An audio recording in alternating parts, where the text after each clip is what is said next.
Assalamualaikum, berjumpa lagi di channel Cerita Unik. Kali ini kita akan membahas tentang dunia paralel universe. Sebelum kita ke pembahasan, silahkan untuk yang belum subscribe untuk klik tombol subscribe dan loncengnya agar penikmat Cerita Unik bisa terus mengikuti update video dari Cerita Unik berikutnya. Terima kasih. Langsung saja kita ke ceritanya, cek. 1. Misteri aneh Jopar Forin dari Laksaria. Semuanya sebenarnya bermula dari sebuah laporan tahun 1852. Pada laporan tersebut dikatakan bahwa ada sebuah berita aneh mengenai seorang pria aneh bernama Jopar Forin. Pria ini tersesat dan terlihat berkeliaran kebingungan di sebuah desa kecil di Lebas, dekat Frankfurt, Jerman pada suatu hari di bulan September tahun 1852.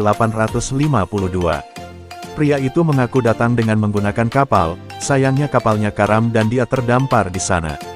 Dia tidak tahu bagaimana kecelakaan itu bisa terjadi atau bagaimana dia bisa tiba di Jerman. Dia tidak bisa melacak rutenya di peta. Jopar Forin kemudian dibawa ke Berlin di mana di sana ia menjalani investigasi lebih lanjut. Menurut pria yang kemudian dijuluki sebagai Jopar Forin of Laksaria ini, ia berasal dari sebuah negeri bernama Laksaria. Negara itu sendiri terletak di wilayah bernama Sakria yang lokasinya terpisah dengan Eropa dan dikelilingi samudera luas. Tujuannya sendiri datang ke desa di Frankfurt itu untuk mencari saudaranya yang sudah lama hilang.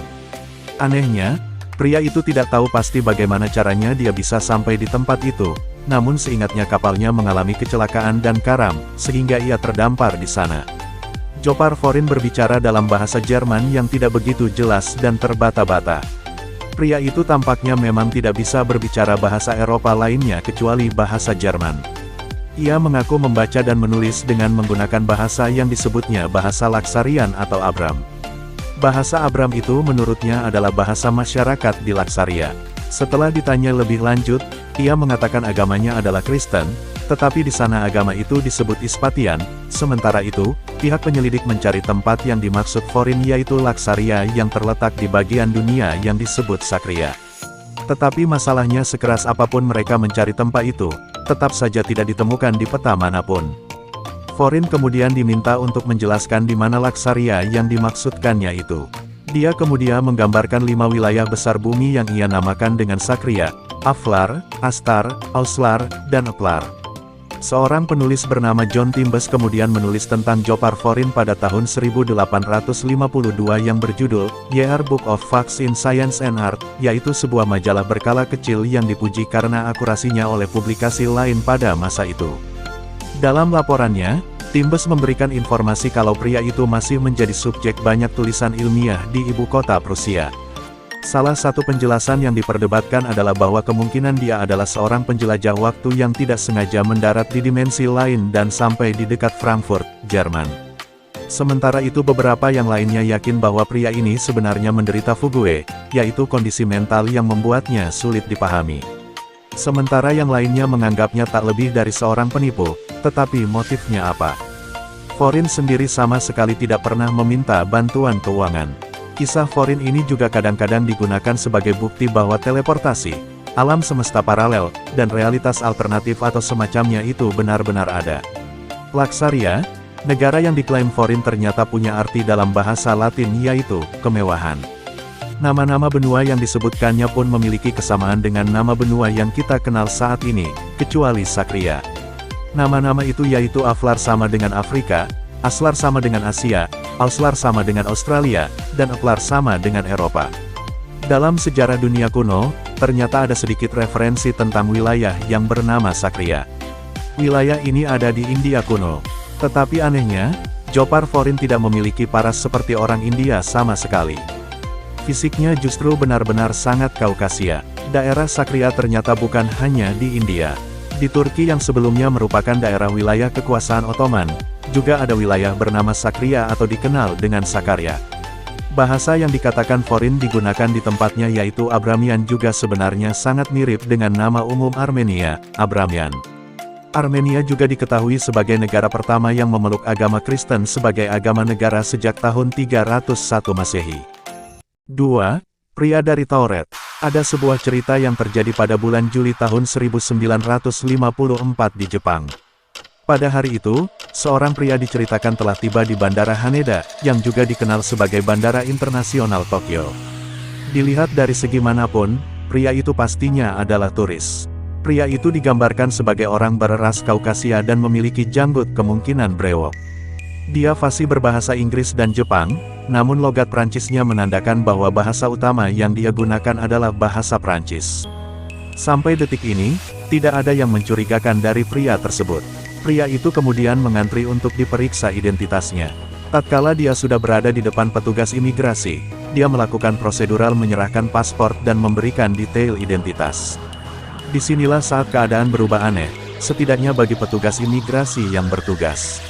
Turis itu sangat normal, bahkan dokumen-dokumen miliknya terlihat sangat otentik dan asli.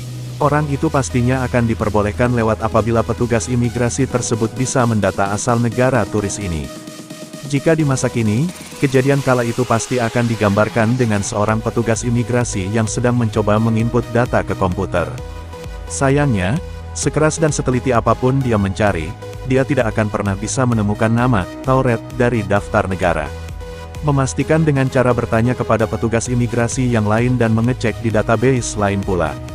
Petugas imigrasi itu langsung yakin kalau tidak ada negara bernama Tauret. Dia pun lantas memanggil security dan menyuruh mereka menangkap turis tersebut. Turis itu tentu saja sangat kebingungan. Apa yang terjadi? Kenapa dia ditangkap? Sayangnya, penjelasan darinya harus dia jelaskan di ruang interogasi. Tatkala diinterogasi, pria tersebut berusaha meyakinkan petugas imigrasi bahwa Tauret memang ada. Menurut peta, yang pria itu ketahui Tauret terletak antara Prancis dan Spanyol, dan pada saat itu telah ada selama 1000 tahun. Ketika diberikan secarik peta untuk menunjukkan letak negaranya, pria itu menunjuk ke daerah yang diduduki oleh kerajaan Andorra. Dia tentu bingung mengapa negaranya disebut Andorra di peta. Hal selanjutnya adalah adu kolot antara perwira polisi Jepang dengan orang itu tentang eksistensi negara bernama Tauret. Karena tidak bisa memberikan sebuah penjelasan yang masuk akal, akhirnya pria itu ditahan oleh polisi. Mereka curiga bahwa dia mungkin adalah penjahat. Singkat cerita, para polisi pun membawanya ke hotel terdekat malam itu sementara mereka melakukan penyelidikan. Untuk memastikan bahwa pria itu tidak melarikan diri pada malam hari, dua penjaga ditempatkan di luar kamarnya. Sayangnya, kedua penjaga itu kecolongan. Keesokan paginya, ketika para polisi kembali ke kamar pria itu, mereka menyadari bahwa pria itu telah menghilang. Menghilang yang dimaksud adalah secara aneh, pasalnya tidak ada tanda-tanda yang mengindikasikan bahwa pria itu kabur, baik dari jendela ataupun menerobos para polisi yang menjaga di depan kamarnya. Selain itu, lebih aneh lagi karena semua dokumen pribadinya, yang dapat berfungsi sebagai bukti untuk keberadaannya, rupanya juga hilang. Padahal dokumen itu ditahan oleh pihak kepolisian. Orang itu, seakan hilang ditelan bumi bersama dengan bukti keberadaannya. 3. Jerome. Pada tahun 1863, seorang pria tidak dikenal terdampar di Sandy Cove, Nova Scotia, Kanada dan kehilangan kedua kakinya dari amputasi yang masih baru. Kebanyakan sumber mengatakan bahwa pria tersebut tidak memahami bahasa apapun yang paling sering ia gunakan. Namun ia terus saja menyebutkan sebuah kata yang terdengar seperti, Jerome. Jerome hidup hampir dalam kesunyian dengan tidak mengatakan apapun sepanjang hidupnya, kecuali saat satu insiden aneh terjadi. Ia mendapatkan kunjungan dari dua orang wanita dengan pakaian yang indah dan mengajaknya berbicara pribadi dalam bahasa yang tidak diketahui. Dua wanita tersebut kemudian menghilang secara tiba-tiba, secepat dan semisterius seperti saat mereka datang.